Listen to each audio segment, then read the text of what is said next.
Hawaasni irreecha kabajuuf dhufu fayyaa isaa karaa eeggateen ta'uu akka qabu biiroon fayyaa Oromiyaa beeksise. Biirichi ayyaana irreechaa bara 2017 ilaalchisuun abbootii gadaa waliin magaalaa Bishooftuutti marii gaggeesse. Hawaasni irreecha kabajuuf yommuu dhufu dhibeewwan daddarboo fi daddarboo hin taane adda addaatiif akka hin saaxilamne of eeggannoo taasisuu akka qabu biiroon fayyaa Oromiyaa dhaameera. Biirichi ayyaana irreechaa fulbaana 25 fi 26 kabajamu ilaalchisuun akkaataa hawaasni irreecha kabajuuf dhufu fayyaa isaa eeggachuu qabu irratti abbootii gadaa fi qooda fudhattoota adda addaa waliin magaalaa Bishooftuutti mari'ateera. Kantiibaa itti aanaan bulchiinsa magaalaa Bishooftuu obbo Gazzaany Dajanee ayyaana irreechaa kabajuuf namoonni miliyoonaan lakkaa'aman bakka tokkotti waan dhufaniif dhibeen daddarboo babal'achuu danda'a. Isa kana hir'isuuf immoo biiroo fayyaa Oromiyaa waliin qindaa'uun marii paanaalii kana gaggeessine jedhan. Bulchiinsi magaalichaa ayyaanni kun karaa nagaan kabajamee akka darbuuf qophii hunda xumuruu kan himan obbo Gazzaany qaamolee nageenyaa akkasumas hoteelota garaagaraa waliin hojjechaa jiraachuu himaniiru. Qophii hamma ammaatitti taasifame wajjin yoo qoranne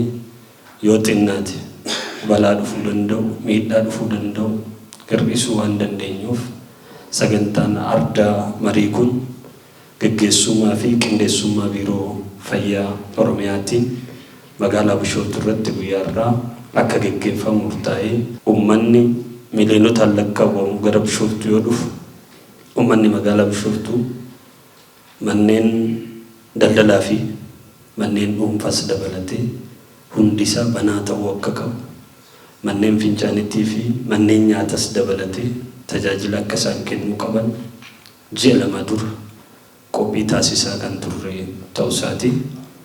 Dabalataan gama moobaayil toilet yookaan mana fincaanii yerootiin kan wal qabatus bulchiinsa magaalaa Finfinnee wajjin dubbachuudhaan iddoo baay'ee murteessaa ta'etti bara kana tajaajila akkasiisin kennama.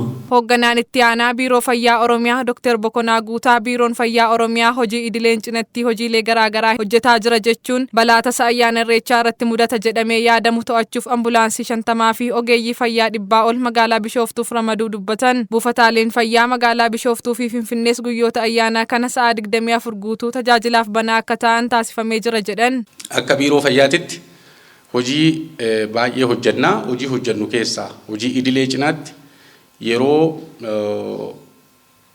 waltajjiiwwan gugurdaan akkanaa uumamu keessumattuu ayyaanota uummataa kanarratti hawaasni keenya maal gochuu qaba, fayyaasaa akkamitti eeggachuu qaba kan jedhu irratti hojii akkuma irreechi kun gammachuudha, irreechi kun nageenya jenne kana waaqni nutti fidinii tasa rakkoon uumamee akkamitti rakkoo kana qolachuu dandeenya kan jedhuuf qaamolee dhimmi ilaallatu waliin yeroo garaagarootitti hojii guddaa hojjechaa turree jirra. Hojii bara kanaaf bara darbe waggoottan lamaan darbe keessumattuu qophiin nu godhaa turre baay'ee qophii olaanaa ture. Baranas bulchiinsa magaalaa Bishooftuu wajjin ta'uudhaan, bulchiinsa magaalaa Finfinnee wajjin ta'uudhaan, Shaggar wajjin ta'uudhaan qophiin irreecha kanaaf balaa tasaa uumamuu danda'uuf dhibeewwan daddarbaas ta'ee daddarbaa hin taane tasaa hawaasa keenya qunnamuu danda'uuf qophii akka biiroo fayyaatitti geggeessaa turre waan gabaabduun isinii kaasuu barbaada. Bara kana Bishooftuu irratti yoo xiqqaate ambulaansota gara 20 olii asitti qopheessinee jirra.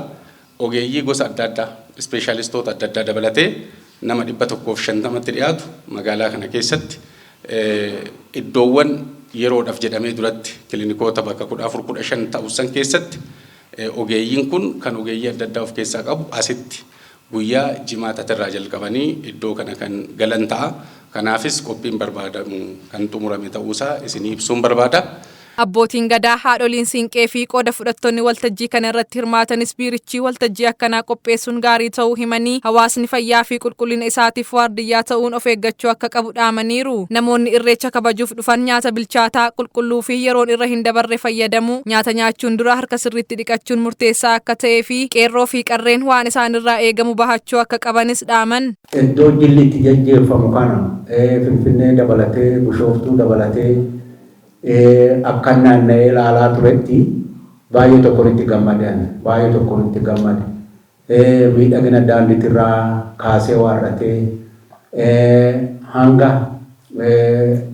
bakka siree ciisichaa ga'u haga bakka nyaataa ga'u hanga nageenya hawaasa sanii eeguu ga'u qophiin godhamaa ture baay'ee kan nama gammachiisu dhuguma hoggattootaati.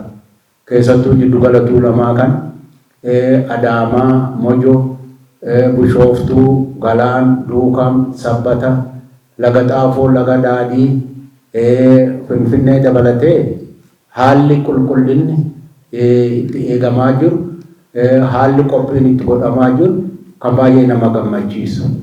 Qophii manneen nyaataa fi dhugaatii gochuu qaban keessumaa qulqullina wajjin wal qabatee ogeeyyiin achi keessatti nyaata bilcheessan fayyummaan isaanii meedikaal cheekaappiin akka taasifamu gochuu, nyaatota yeroon irra darbanii fi fayyaa hawaasaa miidhuu danda'an yeroodhaan akka dhabamsiisamanii taasisuu irratti bal'inaan hojjetamaa ture.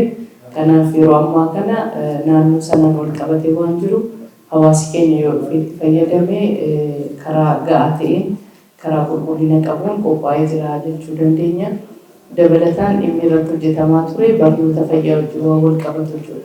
Dhibeewwan daddarboon kun bal'inaan kan ittisamuu danda'an waan ta'aniif dhibee kanaan wal qabatee hawaasi bishaan naannoo isaa kuufame keessumaa busaa wajjin wal qabatee akka magaalaa keenyaattis namni du'ee jiraachuu baatus keessichi bal'inaan kan mul'ataa jiru waan ta'eef hawaasi naannoo isaa akka qulqulleeffachuu danda'u kan hojjetamu irratti dachaadhaan sirriitti hubannoon kallattii adda addaatiin dhaabbilee fayyaa keessattis iddoowwan argaman murteessaa ta'an irrattis hawaasi hubannoo akka qabaatu taasifamaati kan ture jechuudha.